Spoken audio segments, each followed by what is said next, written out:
உரோமையில் உள்ள 4 பேப்பல் பசிலிக்காக்கள், அதாவது திருத்தந்தையின் நேரடி தொடர்பில் உள்ள பேராலயங்கள். முதலாவதாக வத்திக்கானில் உள்ள புனித பேதுரு பேராலயம், இரண்டாவதாக புனித யோவான் லாத்தரன் பேராலயம், மூன்றாவதாக மேரி மஜோரே என்று அழைக்கப்படும் புனித மரியன்னை பேராலயம், நான்காவதாக அவுட்சைட் தி வால்ஸ் என்று அழைக்கப்படும் புனித பவுல் பேராலயம். இவை 4ம் திருத்தந்தையால் திறக்கப்படும் புனித நுழைவாயிலை கொண்ட முக்கிய தேவாலயங்களாக கருதப்படுகிறது. இந்த ஜூபிலி வருடம் முழுவதும் இதனுடைய கதவுகள் எப்பொழுதுமே திறந்திருக்கும்.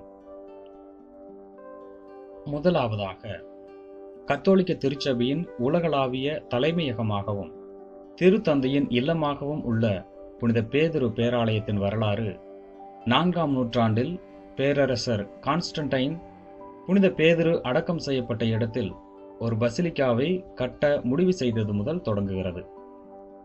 329ஆம் ஆண்டில் பசிலிக்காவின் கட்டுமான பணிகள் நிறைவடைந்தன. 1506ஆம் ஆண்டில் 2ஆம் ஜூலியஸ் ஏற்கனவே உள்ளதை மாற்றி ஒரு புதிய பசிலிக்காவை கட்டத் தொடங்கினார். 1626 வரை இந்த பேராலயத்தின் ஒவ்வொரு கட்டமாக பணிகள் நடந்து முடிந்தன.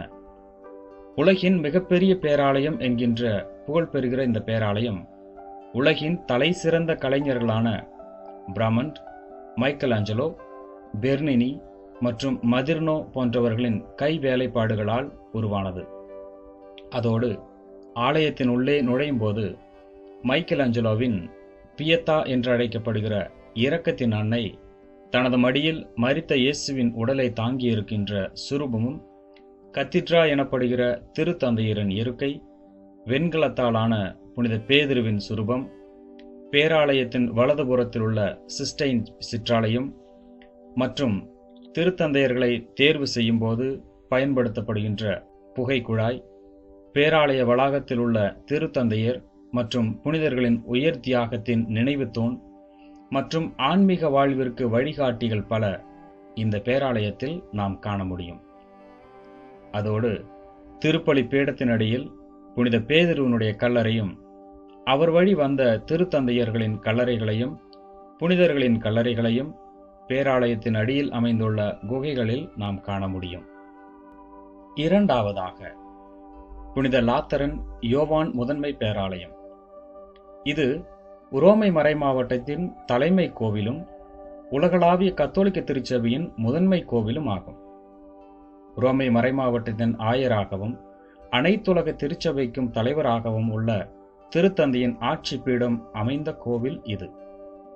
பேராலயம் அமைந்திருக்கும் இடம் பல நூற்றாண்டுகளுக்கு முன் லாத்தராணி என்னும் குடும்பத்திற்கு உரிய அரண்மனையாக இது இருந்தது. எனவே லாத்தரன் என்னும் சொல் இக்கோவில் பெயரோடு இணைக்கப்பட்டது. 1ஆம் கான்ஸ்டன்டைன் மன்னன் கிபி 313இல் கிறிஸ்தவர்களுக்கு மத சுதந்திரம் அளித்தார்.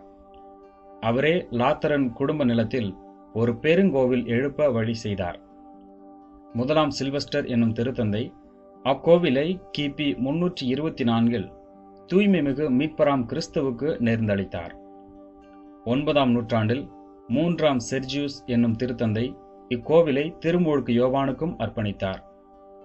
12ஆம் நூற்றாண்டில் திருத்தந்தை 2ஆம் லூசியஸ் என்பவர் அதே கோவிலை புனித நற்செய்தியாளர் யோவானுக்கும் அர்ப்பணித்தார். கிபி 4ஆம் நூற்றாண்டிலிருந்து 14ஆம் நூற்றாண்டு வரை திருத்தந்தையர்களின் ஆட்சி மையம் லாத்தரனில்தான் இருந்தது. லாத்தரன் பேராலயத்தில்தான் உரோமையை ஆண்ட ஆயரும் திருச்சபை தலைவருமான திருத்தந்தையின் ஆட்சி பீடம் இருந்த கோவிலாகவும் விளங்கியது. இங்குதான் திருச்சபையின் 5 பொதுச் சங்கங்கள் நிகழ்ந்தன. 14ஆம் நூற்றாண்டில் திருத்தந்தை உரோமையில் லாத்தரன் தலைமையிடத்தை விட்டுவிட்டு பிரான்ஸ் நாட்டில் உள்ள அவிஞோன் என்னும் நகருக்கு மாற்றினார். கோவிலும் கை நெகிழப்பட்டது. 1378இல் திருத்தந்தை 9ஆம் கிரகோரி என்பவர் பொறுப்பேற்றதும் அவிஞோன் நகரை விட்டு உரோமைக்கு வந்தார்.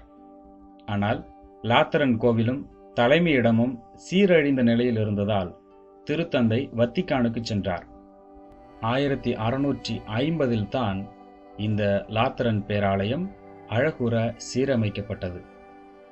இந்த பேராலயத்தினுடைய சிறப்பு, புனித பேதுரு ரோமையில் இருந்த பொழுது அவர் திருப்பலி கொண்டாடிய மரப்பீடம் இந்த பேராலயத்தின் முக்கிய பீடத்தினுள்ளே வைக்கப்பட்டுள்ளது. மற்றும் இந்த பேராலயத்தின் அருகேதான் ஹோலி ஸ்டேர்ஸ் என்று அழைக்கப்படுகின்ற புனித படிக்கட்டுகள் இருக்கின்றன. பிலாத்துவின் அரண்மனையில் தீர்ப்பின் போது இயேசு ஏறி சென்ற படிக்கட்டுகள் இவை என்றும், கான்ஸ்டன்டைன் மன்னனின் தாய் புனித ஹெலன் இதை உரோமைக்கு கொண்டு வந்தார் என்றும் பாரம்பரியம் சொல்லுகிறது. பளிங்காலான 28 படிக்கட்டுகள் இதில் உள்ளன. திருப்பயணிகள் இதில் இயேசுவின் பாடுகளை தியானித்து மண்டியிட்டு ஏறி செல்வது வழக்கம். மூன்றாவதாக, அவுட்சைட் தி வால்ஸ் என்று அழைக்கப்படுகின்ற புனித பவுல் பேராலயம். உரோமை பேரரசன் நீரோ என்பவரின் ஆட்சியில் கிபி 67ஆம் ஆண்டு கொல்லப்பட்ட திருத்துதர் பவுலின் கல்லறை மேல் கிறிஸ்தவர்கள் ஒரு நினைவு மண்டபம் கட்டி அவருக்கு வணக்கம் செலுத்தி வந்தார்கள். அம்மண்டபம் ரோமை நகரின் அவுரேலியன் சுவர்களிலிருந்து சுமார் 2 கிலோமீட்டர் தொலைவில் ஓஸ்தியா நெடுஞ்சாலையில் அமைந்திருந்தது. கிபி 4ஆம் நூற்றாண்டின் தொடக்கத்தில் கிறிஸ்தவர்களுக்கு எதிரான கொடுமைகள் ஓரளவு நின்ற காலத்தில் ரோமை பேரரசன் கான்ஸ்டன்டைன் கிறிஸ்தவ மதத்தை கடைபிடிக்க விதிக்கப்பட்ட தடையை அகற்றினார். அவரே புனித பவுலின் கல்லறை மீது ஒரு கோவில் கட்டி எழுப்பினார். அக்கோவில் கிபி 324ஆம் ஆண்டு நவம்பர் 18ஆம் நாள் திருத்தந்தை சில்வெஸ்டர் என்பவரால் நேர்ந்தளிக்கப்பட்டது. 1823ஆம் ஆண்டு ஜூலை 15ஆம் நாள் இரவில் திடீரென பற்றிய தீயில் புனித பவுல் பெருங்கோவில் பெரும் சேதமுற்றது. தீ விபத்து நிகழ்ந்த குறுகிய காலத்திலேயே கோவிலை மீண்டும் கட்ட முயற்சி மேற்கொள்ளப்பட்டது. தீக்கு தப்பிய கட்டட பகுதிகளும் கலைப்பொருட்களும் புதிய கட்டடத்திற்கு பயன்படுத்தப்பட்டன. தீ விபத்து ஏற்படுவதற்கு முன்னர் கோவில் எவ்வடிவத்தில் இருந்ததோ அதே வடிவத்தில் அது மீண்டும் புதுப்பிக்கப்பட்டு சீரமைக்கப்பட்டது.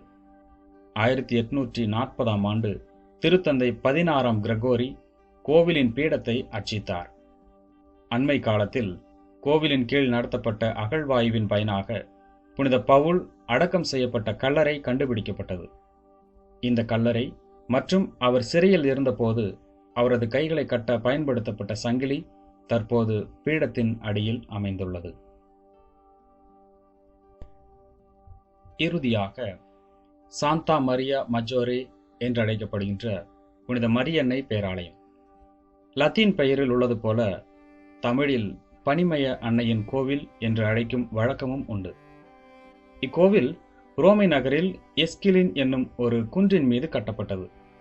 தற்போது உள்ள பேராலயம் கிபி 432 முதல் 440ஆம் ஆண்டு காலத்தில் திருத்தந்தை 3ஆம் சிக்ஸ்துஸ் என்பவரால் எழுப்பப்பட்டு புனித மரியாவின் வணக்கத்திற்கு அர்ப்பணிக்கப்பட்டது.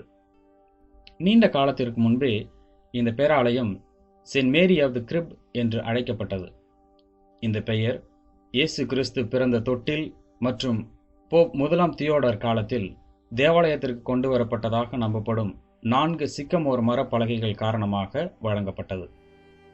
குழந்தை இயேசு பிறந்த தொட்டில் இந்த பேராலயத்தின் பீடத்தின் அடியில் அமைந்துள்ளது. திருவிவிலியத்தை லத்தீன் மொழிக்கு மொழிபெயர்த்த புனித ஜெரோமுடைய கல்லறை இந்த பேராலயத்தில் அமைந்துள்ளது.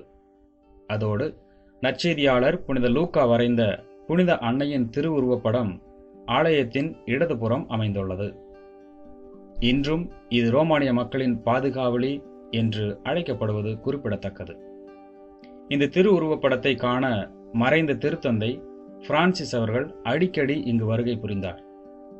வத்திக்கானிலிருந்து அவர் வெளியே பயணம் செய்யும் முன்பும் திரும்பி வந்த பிறகும் இந்த அன்னையை தவறாமல் வணங்கிவிட்டு செல்வது வழக்கம். எந்த அளவுக்கு இவர் இந்த அன்னையின் மீது பற்று கொண்டிருந்தார் என்றால், அவர் இறக்கும் தருவாயில் அவரது இறுதி அடக்க இடமாக இந்த திருவுருவப்படத்தின் அருகில் ஒரு கல்லறை அவருக்கென்று கட்ட வேண்டும் என்றும் அதில் தன்னை அடக்கம் செய்ய வேண்டும் என்றும் அவர் பணித்தார். அவர் கேட்டுக்கொண்டது போலவே அவர் இங்கு அடக்கம் செய்யப்பட்டுள்ளார். நம்முடைய ஆன்மீக வாழ்வை மேம்படுத்திக் கொள்ள இந்த பேராலயங்கள் என்ன சொல்லிக் கொடுக்கின்றன? புனித பவுல் ரோமையருக்கு எழுதிய முதல் திருமுகம் 3ஆம் அதிகாரம் 16ஆம் இறைவார்த்தையில் கடவுளின் கோவில் தூயது, நீங்களே அந்த கோவில் என்கின்றார். படைவீரர் இயேசுவின் விலாவை குத்திய போது அதிலிருந்து இரத்தமும் நீரும் வெளிவந்தன என்று யோவான் நற்செய்தி 19ஆம் அதிகாரம் 34ஆம் இறைவார்த்தையிலே வாசிக்கிறோம். இது திருச்சபையின் பிறப்பிற்கு அடையாளமாக இருப்பதாக திருச்சபை தந்தையர்கள் விளக்கம் தருகின்றனர். இயேசுவின் விழாவிலிருந்து புறப்பட்ட திரு அவை என்னும் வாழ்வு தரும் ஊற்று திருவருட்சாதனங்கள் மற்றும் பணிகள் மூலம் ஏராளமான மக்களுக்கு வாழ்வு தர வல்லதாக இருக்கிறது. விவிலியத்தில் முக்கியமாக யோவான் நற்செய்தியில் வாழ்வு தரும் தண்ணீர் ஓர் அடையாளமாக பயன்படுத்தப்படுகிறது. யோவான் நற்செய்தி 4ஆம் அதிகாரம். இங்கு வாழ்வு தரும் தண்ணீர் என்பது தூய ஆவிக்கு அடையாளமாக இருக்கிறது என்று யோவான் குறிப்பிடுகிறார். யோவான் நற்செய்தி 7ஆம் அதிகாரம் 38 மற்றும் 39 இறைவார்த்தைகள். ஆலயம் ஊற்று நீரின் பிறப்பிடமாக இருப்பது போல ஒவ்வொரு கிறிஸ்தவரிலும் ஊற்று நீராம் தூய ஆவியானவர் தங்கியிருந்து மனிதருக்கும் பிறருக்கும் வாழ்வு தருகிறார். எனவே தூய ஆவியார் வாழ்கின்ற ஆலயம் நமது உடல் என்பதை உணர்ந்து தூய வாழ்வு வாழ்வோம்.